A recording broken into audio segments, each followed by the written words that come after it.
guess. So yeah, thanks Uday. So yeah, anyone else gone through the handout? Okay, so he has also gone through it. So good. So what we will do is we will look at one more line, which is the modern attacking line of the thing, which is discovered by the Estonian Grandmaster. Estonia is a small republic as part of erstwhile USSR. Now it's a separate country, very much in the Baltics, so very much north. Just give me 1 second.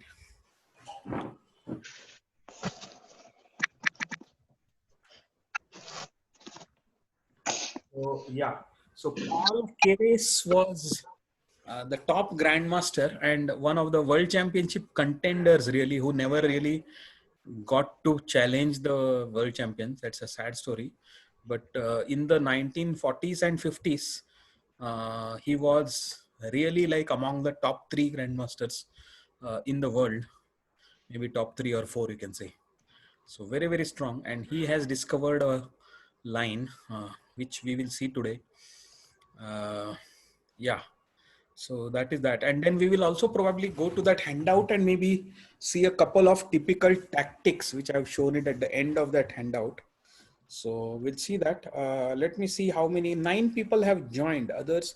So Alfia, I hope you along with Izian have joined, so I can count it as 2. Okay, here comes Rishita, good. Okay, so that gives me, I think, a good, so that means 11 people, good. So 11 people are there apart from myself. Okay, fine. So let us go and let us see this line, which is, so let me go through the beginning. E4, E5, NF3, NC6, Bishop C4, Bishop C5. This takes us to the proper Italian game. C3 takes us to the whatever central attack it is called as. Central attack line. C3 because intending D4. Black counterattacks knight F6. White continues with its central plan D4. Black, the best option for black is to take it. White also takes it, and then instead of going back, which is a weak move, the bishop has to come to B4 and give the check. Notice that there is no C pawn here. This is a, when there is no C pawn, that time this check is very, very effective, because either it will lead to the exchange of the bishops or the knight will come in and get pinned. In both cases, that's a good move for black, because if black can exchange his active bishop against white's bishop also, that is a very good way for equalizing, right? So remember when to do it and when not to do it. So knight c3 here, white, there is also the bishop d2 line, complete variation is there called bishop d2. I will not see it now, I will just point you to it, maybe a resource, and you can see it yourself. But the exciting line is knight to c3, because the bishop to d2 is a drawish line. So this is a very much attacking line. And what we saw is that the best move for black in this position, there are 2-3 moves that black can decide to play d5, in which case like freeing move, black wants to not take the gambit pawn, but rather open its own game and development. So that is the idea behind d5, in which case e takes d5, knight takes d5, and then white castles. This is the line, because after castling, the knight at c3 has got unpinned. So it's an interesting game way to play. Black's good point is that at this point of time, black cannot castle right now immediately, but maybe after deciding on what to do with the c3 knight, after that black can decide to castle, right? So this is one line. Okay, there comes your, two girls, Amudini and Lakshmi, and then Ramnath had got dropped off, I believe. Okay, fine. So this is one line, but we will go back. The other option after knight c3 is to castle directly. This is also a line. There is a thing. It's a decent way to play. There is nothing wrong with this. But we will not get into this sideline right now. There are so many sidelines. We will get to the main thing, which is knight takes e4, the central pawn knight takes. Uh, this is the most important starting position of the central attack, or rather Greco analysis, whatever we said, Greco's attack, right? This is the starting position. And then white at this point of time, because the knight is pinned, etc., and wants to take advantage, so white castles. Okay, white castles. Black cannot castle at this point of time because his e4 knight is hanging, so he has to do something there. And after doing that again, so he does not get easily a chance to castle unless he's ready to give back all the material. Okay, so at this point of time, uh, the standard, the theory says that you should take with the bishop. Okay, this is what is the modern opening theory says. But the old theory, and what is the most likely that anyone will likely to do, is the old classical line. We'll see it is the knight takes at c3, right? This is what you will do. Then white has no option other than taking it with the b pawn. And okay, so this is when it starts. The black can decide not to accept the pawn, but then he has to move the bishop, and that way he loses a move, and then white will not allow him to castle easily. Will start his attack, right? So if black does, for example, bishop e7, then white will start attacking d5, then knight a5, then white will go for something like maybe d6 also. Okay, that is the whole attack. We'll see it some other time maybe. And what is the thing? There is a game with this which is illustrative. But coming back, I think the main thing is that after bishop c3, b takes c3, bishop takes c3, which looks very logical, right? I mean, why should bishop not take the pawn and then attack the rook of white, right? And at this point of time, the old line that Greco had discovered was using queen to b3, which we saw last time. But we are going to see the move that Paul Keres discovered at this point of time, a very strong move, which is bishop to a3. I think Isian was aware of it. He was pointing out last time.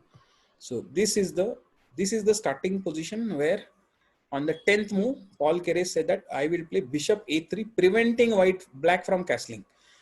Okay, so even if one move or something happens, the king cannot cross the f8 square, which is attacked. So immediately now let us see what are the options. So there are, let us look at the first option that black really plays is knight to e7. Okay, so knight to e7. He wants to, black is not greedy enough to take the rook, but he wants to protect his king and allow castling. So blocking the deadly bishop diagonal, knight e7, right? Knight e7, white goes to queen to b3. Now that f7 is highly under threat. Okay, and as you can see, not only f7 is under threat, but bishop at c3 is also under threat, right? So right now black is 2 pawns ahead, but if he simply castles, right, then white can actually take the c3 bishop, and then he will be 1 point ahead because he would have got a strong bishop against just 2 pawns. So 2 versus 3. And not only that, he has got a double bishops now lined up on c4 and a3, which are like a razor blade kind of thing. So black cannot simply give up the bishop. That is considered as a uh, uh, as a effectively losing move, because whatever black has gained, it is going to give more than that. So black does not castle. Black plays d5, blocking the c4 diagonal, c4 to f7 diagonal. Now at this point of time, uh, white also cannot keep sacrificing. He has to be careful what is the thing that is to be done. So simply if you move the bishop at this point of time, then after this, because the diagonal is closed now against f7, uh, if bishop moves, then black will take the rook and a1, and he will be ahead. So you have to be careful. So white, while attack is there, but you have to know how much is sacrifice you can do and how much is a foolishness after that. So queen takes c3 at this point of time. This is the in this line. uh, Obviously black has to take this bishop. Then you can almost predict the white's move. I mean, it is not a great thing. What should be the thing? Rook to e1, obviously, right? Pinning the knight again, not allowing the black king to castle, right? So then what?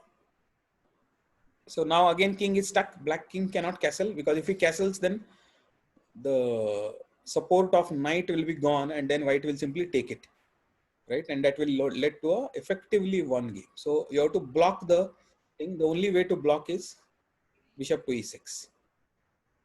Okay, now see this tactical line. At this point of time, bishop takes e7, forcing the queen cannot take it, because what will happen if queen takes it? Then pawn to d5, and then winning the bishop, white bishop on, sorry, black bishop on e6. So queen cannot take it. Queen cannot take on e7. King has to take on e7. Now, even now, white plays d5. Okay, obviously bishop cannot take d5. Queen has to take d5. Now, yeah, now the other rook comes into play, attacking the queen. This is called as coming in with a tempo. Tempo means you develop your rook, and at the same time you attack something or which the other side has to defend. So after that again you get to move. So if effectively it is like you are going one move ahead, right? That is called as tempo. So queen to rook a d1, queen to what happened? Okay, queen to c5, rook to e5. Again getting one more tempo, harassing the queen at the same time developing, and then queen goes to b6 at this point of time. So now comes rook takes e6. This is the end of the line, and I'll show you why. Maybe you can think of it, and then let us just discuss on the chat. We have taken a long, very long line lasting from about 9 moves, okay? But a lot of it was forcing moves. So can you see what can be the king? Obviously cannot take the rook. Can you see the checkmate? If king takes e6, then it's a checkmate. Queen to e5 will be checkmate, right? Queen can take the rook, but queen can take the rook, but then what happens? Let us see what happens. If queen takes the rook, then rook to e1 again, pinning the queen. Then queen has to take it. White queen takes it, and now it is two rooks versus queen and a knight. But white's king is very safe. Black king is right in the middle. That is why the if you see the computer evaluation, it is almost like white is one piece up. Black, I mean, computer considers this in this position. It considers one queen is equivalent to two rooks. Okay, because the king is very much in the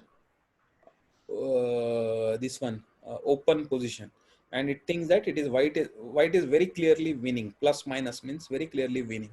So if you want to just see what is the line that computer is showing.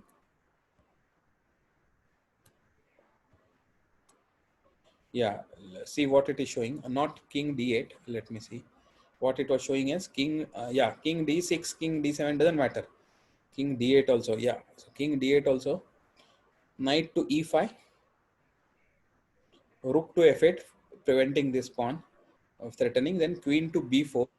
Lot of, I mean, you can see it. I think I will give it, or even in your chess base reader, it will show you. This is like a hopeless position for black. Okay, so again going back, uh, rook takes e6. Then what is the other alternative? Other alternative is pawn takes e6, but then obviously queen takes g7, right? Queen takes g7, and it is going to become a mate very shortly, right? King to e8, king to e8, queen to d7, king to f8, knight to e5, and it is going to be mate, right? Very hardly anything that can be done by black. So this is a slightly long line. Anyway, I'm going to share this PGN file with you so that you can look at it at your leisure. Okay. Yeah. So let us go back and then see what was the position. Okay. So what is the thing? What is the other? At this point of time, bishop, we have just played bishop to a3. This is the star move of Paul Keres. Okay, called as I call it Keres attack, but don't call it Keres attack. Typically, there is another line in the Sicilian defense, which has got the name Keres attack. So that's a different line altogether. But we can call it this as a Keres attack in the Italian game. What is the other options? D5 is always an option for black, blocking the c4 to f7 diagonal. But in which case, bishop to b5, black really has no option other than, or not great. I mean, whatever it plays, it is the thing that is going to happen is yeah, rook e1, bishop e6, queen a4. Okay, so white is going to this is again, white is catching the king in the middle under a tremendous attack. See, there is a white is threatening bishop takes c6 check. Pawn can take it, but bishop cannot go back and think, because bishop is also pinned now by the rook at e1. So pawn takes, queen takes c6, again check. King cannot move anywhere. Queen will have to come to d7, and then white will take the rook on a8, right? And after that, again it will finally it will also take the bishop on a1. So white will be materially ahead, and it will be in a theoretically one position, right? And what is the move? Can you see in this how the castling is not possible? Queen d7 is not possible. Obviously, I think by now you must be seeing the move that can kill it, which is knight to e5. Right, just kills the yeah. So just goes up one this one ahead. So this is what happens if you play d5, and then there is one more line that I want to show is d6. There is, yeah, what is the other attempt at bishop? Has Keres has played bishop to a3, which is like a dagger down the black's heart, going up to f8. So one more attempt from black is to play d6. D6 is like blocking it with a pawn, right? Blocking it with a pawn. So what happens for this? What happens for this? Rook to at this point of time, again white has to play. I mean, he should know when to. So rook c1, okay, attacking the bishop. Attacking the bishop. Bishop goes to a5. Now queen goes to a4. Queen goes to a4. Now immediately black is white is threatening to win the knight, right? Because the knight is pinned and there is a pawn that can come to d5. If pawn comes to d5, then the knight will be lost, right? So black plays a6. Why does black play e6? Because now if you play d5, then black will play b5. b5, okay, forking the white queen and the bishop. So white does not want to allow it. So white plays bishop to d5. Okay. I'm showing this line because there is a very interesting thing, unexpected thing. Okay. Again, white is now threatening to win the bishop on a5. How? He will first eliminate the knight on c6, which is supporting the bishop, and then after that he will take the bishop. That is the idea. So bishop has to drop back to safety. Now comes the thing. So now at this point of time, it is looking like okay. I mean, white is attacking, but not. But there is a very straight, significant move that comes. Is rook to c6. Rook to c6, threatening to again kill the bishop and give a discovered check, right? And that will, yeah. I mean, a lot of things are there. So white plays bishop to d7. Then comes rook to e1. Rook to e1, forcing the king to move to f8, right? And at this point of time, a surprising move, which you think you can sacrifice the queen. It is actually not a sacrifice, sham sacrifice, but rook takes d6. Okay, rook takes d6, and this is a winning move for white. Now let us see if you can find out why it is winning.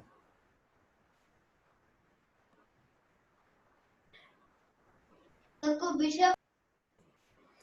If bishop takes queen, you want to see? Uncle. Yeah. Uncle, when the bishop takes the queen, the rook will take the queen at d8.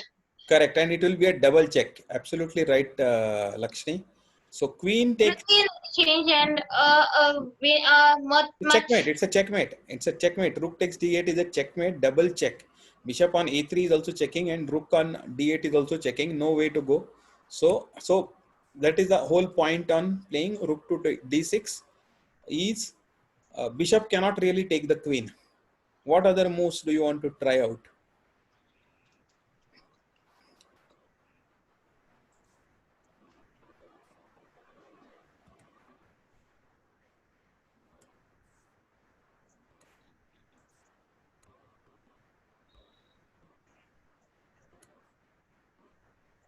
So if simply if you take the bishop, rook, right? This is also a very simple thing. But then bishop takes d6 check. Okay. King to g8. That's the only move. Bishop takes f7. King to f7. Only move. Knight to e5. Now whichever way black plays, he is going to get checkmated in a few moves, because there is too much of a firepower. King is like a king has lost all its shelter. It is running helter skelter, and it is going to. So there are so many threats that, first of all, the knight is now threatening to take this bishop, right? Because now white has got double force, and if you come to defend the bishop whichever way, then there is a tremendous discovered attack is possible, because the rook on e1 is there in the line. So you have to be very careful. If you go some other place, I don't know, if you go some other place like f6 etc., then also the bishop falls. So what will you do? I mean, this is like a yeah, if you want to try out, sorry, here, try out any moves here, we can just quickly discuss. But it is, I mean, it is not that mate in 3 is there, but white can completely smash the black king and deliver checkmate. Uncle, what will happen if the black king moves to e6? E6, huh? Yes. Okay, let us try that. So if it goes to e6, queen to c4 check. We can take the bishop. You take the bishop, then this knight comes to f7 and forces the queen and the king. Okay. I didn't see this. Not only that, I think it is a checkmate. Forget about queen. There is no way for the king to move at all anywhere. Oh, yeah. Yeah.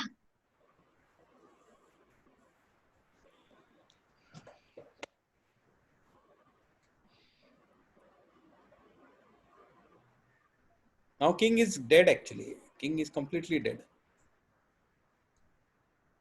King can go to now f6. If king goes to f6, then queen to f7. Now king will have to go to come here. Now I don't think it will survive after this. King has come so much out in the open. White has got a rook, knight, bishop plus the queen. We'll be able to squeeze the black king into a checkmate. Right? So Black didn't develop very well. sorry?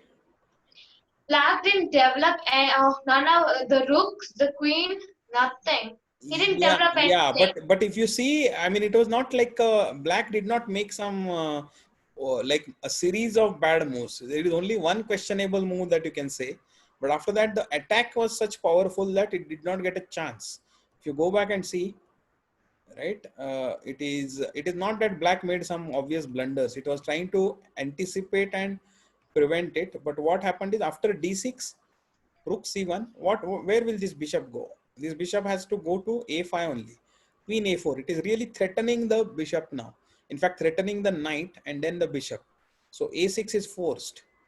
Bishop d5, it is practically forced for bishop to go back to b6, otherwise it is losing. White takes the rook here, sorry, rook takes c6. If you don't do anything, then simply the rook will go back and white will be 1 point ahead. 1 point ahead with a tremendous attack against the king. Okay, so black has to put d7. Otherwise, white will very simply pocket the knight that it has taken against the 2 pawns it has sacrificed. So it is still a 1 point ahead. White will be very happy to go back with the rook.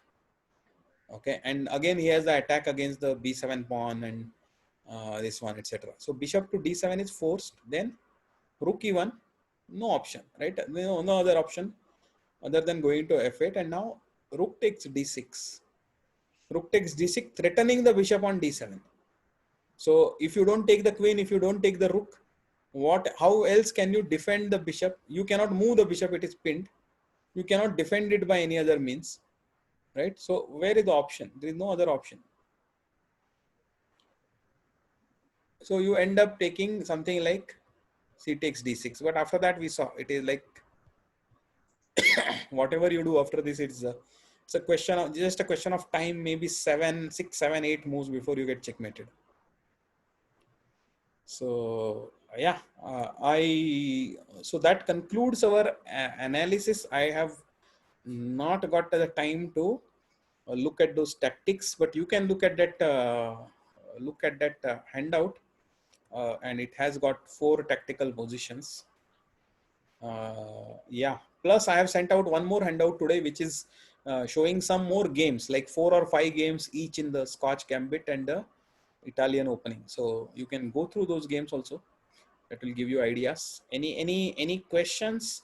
See, the chat is coming and disappear. Yeah, chat is there. Anybody else? Tournament is starting now. Okay. So if no other questions, then I am concluding this lecture. Now only one lecture is remaining now. Okay, for the L3 class. So get ready. I think on Sunday and Saturday, this Saturday and next Wednesday, we will finish that, which is the strategy. Okay, playing with a strategy. And after that, then comes the final tournament of level 2. All of you will play. I don't know when we will do it. Probably we'll do it on 19th August, probably. I think Wednesday. Most probably. Let me see, because we are going to do a fun event on the Independence Day, 15th August at night, like our 21st July date. So that is what is coming. But yeah, so get ready. I think only 2 lectures now. And after that, the final tournament and then examination. Okay.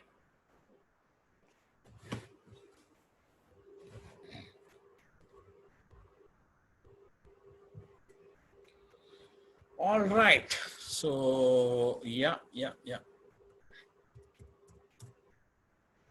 So by then, I think I'm going to end it now.